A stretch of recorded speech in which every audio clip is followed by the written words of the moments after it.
Oh. Ganda ng mga tanim mo ah. Dami ko nga saging mo ah. Ay, halagaan ko talaga itong Brad.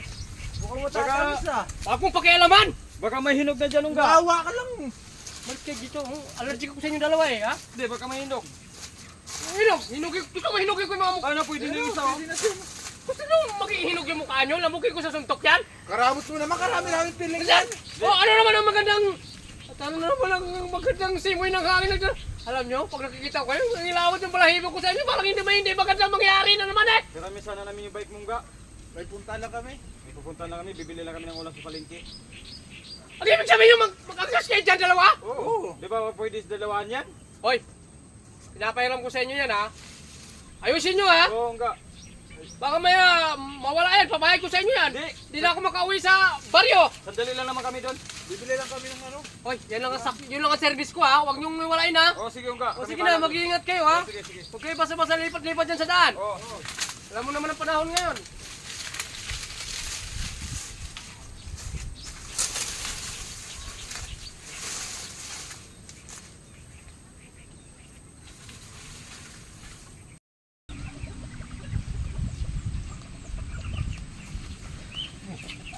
Anong gagawin natin dito? Tingnan mo Sparky. Oh, pag tinanggal natin gulong to, tingnan natin kung paano magalit si Ungga. Tingnan natin kung lalong liliit yun sa sobrang galit niya sa akin. Pero palabas ko dun, di ba pumunta tayo palengke? Oh. Kuwari, iniwan natin yung bike dun sa palengke, sabihin natin, Ungga, pagbalik namin, wala, natanggal na yung gulong. Iwan kung sino ang kumuha. Yun ang dahilan natin kay Ungga. Oo, sige.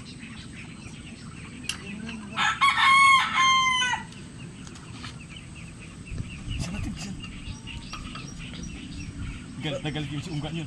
Pag nalaman niya na, tinanggal natin. Pagbalik natin wala ng gulong. Sige, tanggalin yung ano. Para lang hindi mawala.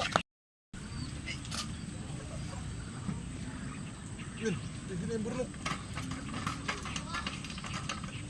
Pwede mo na.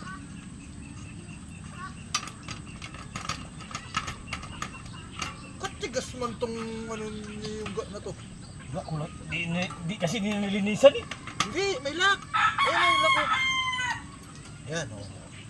Kunwari, iniwan natin yan, tapos Nawala yung pagbalik gulong. natin, wala ng gulong. Lalo liliit yun, pag nagalit sa atin. Dahil yan lang daw ang service niya. Yan lang daw ang service niya. Tara. Oh, dito ko sa may bigla. Kunwari, ulit na lang.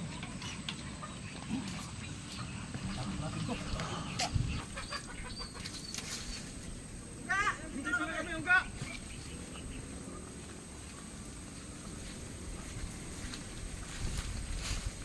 Oh, nasaan ang gulong niyan? Hindi, yung ka, ganito kasi yung pagpasok kami sa palengke doon sa bilihan ng ulam, pagbalik namin, wala ng gulong. Nawala yung gulong.